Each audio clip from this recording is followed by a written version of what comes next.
Hello everyone, my name is Zach and welcome to On Cash Flow, where I help you become a master of your own cash flow. Now let's get started. 20% of the choices that you make are going to be responsible for 80% of the results that you're going to have on your path to financial independence. If you can do just these three things, then you are going to be able to dramatically increase your chances of success when it comes to achieving financial independence in a very short period of time. And choice number one is perhaps the most important choice, and that is to pursue house hacking so that you can get your housing expenses down to zero and possibly even more. Like you could possibly get paid to live in your house.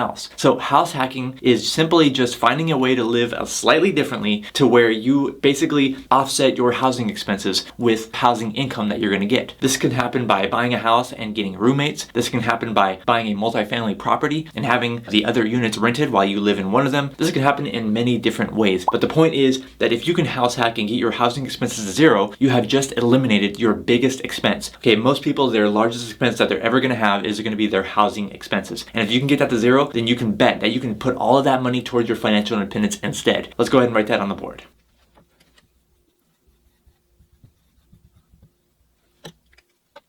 Let me give you a concrete example here. There's going to be a lot of numbers here, so I'm going to have to read it off my iPad.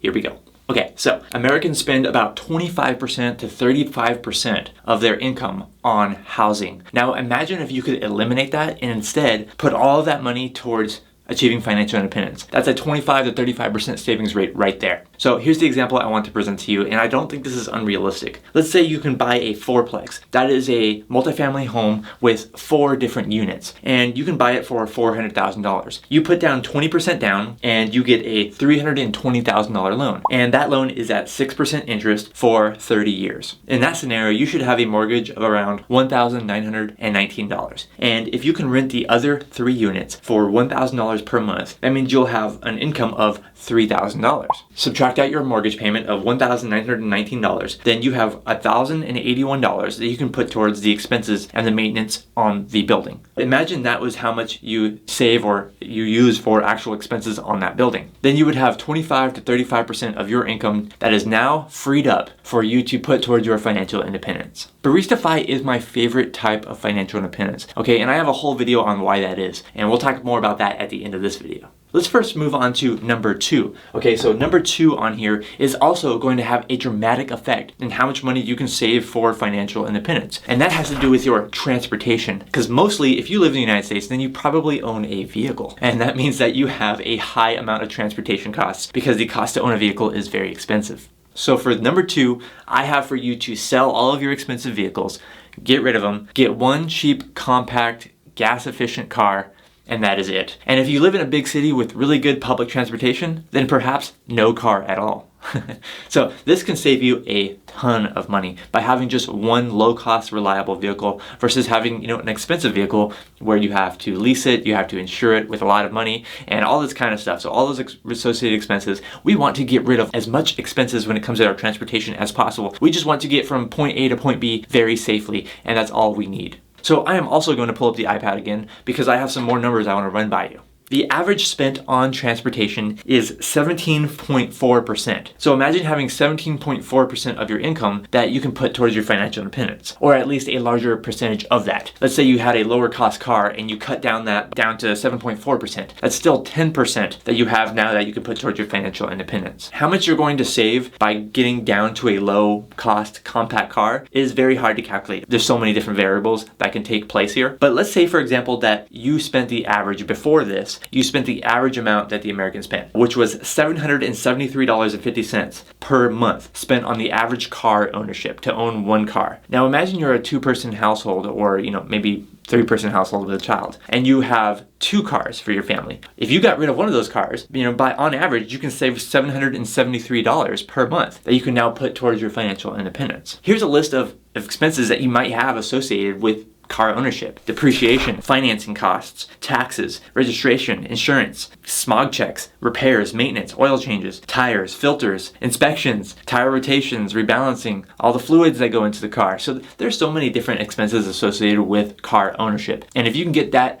down to a very low cost, then you have a lot more to save for financial independence. So let's put that up on the board.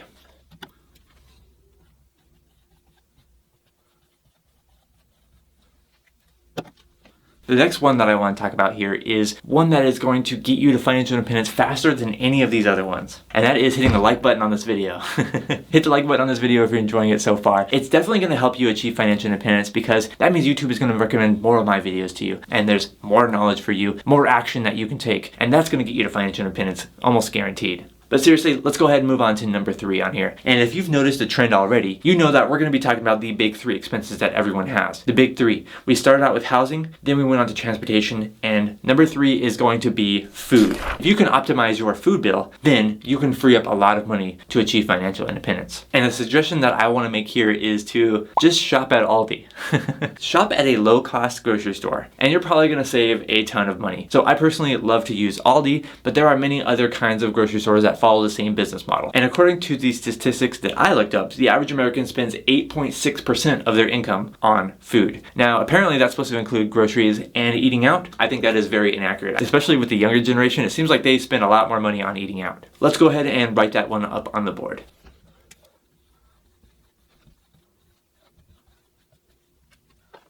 Next, what I want to do is I want to kind of put all of these together, all 3 of these choices together, and just to see how much of a significant impact it can have on allowing you to save a significant portion of your income and achieve Barista Phi in less than 5 years. But first, I want to know from you in the comments below, what are some other choices that you can make that can dramatically increase your savings rate or dramatically allow you to achieve Barista Phi in a very short amount of time? Please let me know in the comments below. I want to hear your suggestions. Now let's go ahead and put all 3 of these together and see how much of a difference it can make. I got a lot more numbers that I have to read off, so bear with me here. So let's say you have a 4-person household, 2 parents, 2 kids, and they make $80,000 per year of take-home pay. What gets deposited into their bank accounts? $80,000 per year. And they currently save around 10% of that, $8,000 per year that they're saving, which means that they spend $72,000 per year living the average American lifestyle. All right, so they're doing everything right. They're doing what they're supposed to, right? They're living in the average American lifestyle, saving 10% of their income. Now, what if they went ahead and made these 3 choices? What kind of dramatic effect would that have on their ability to save a significant portion of their income? So let's say for their spending, their current spending, their normal spending, they spend 25% on housing, 20% on their transportation, and 10% on their groceries. That is $20,000 per year on housing, $16,000 per year on their transportation, and $8,000 per year on their groceries. They decided that they want to achieve financial independence in a very short amount of time by making 3 smart decisions. Well, I already did the math for you. And let's say that they got their housing bill down to 0. That means they have $20,000 per year that they can now invest. Let's say that they cut their expenses for their car in half. They got rid of one of their cars and now they share 1 car for the entire household. And they save now $8,000 per year more. Let's say they decrease their grocery expenses by 25% by shopping at a low-cost grocery store. And now they save $2,000 per year. If we add all that up, we have $20,000 plus $8,000 plus $2,000. That's an extra $30,000 per year that they can save on top of their original 10% savings rate. So we add the $8,000 from their original savings rate plus this extra $30,000 that they are now saving. That's $38,000. Divide that by their income, what they have available to them, which is $80,000, and we have a 47.5% savings rate. So they now have almost nearly half of their income going towards their investments just by making these 3 choices. The choice to house hack, to go down to 1 low-cost vehicle, and to shop at a low-cost grocery store. Those 3 choices resulted in almost nearly a 50% savings rate.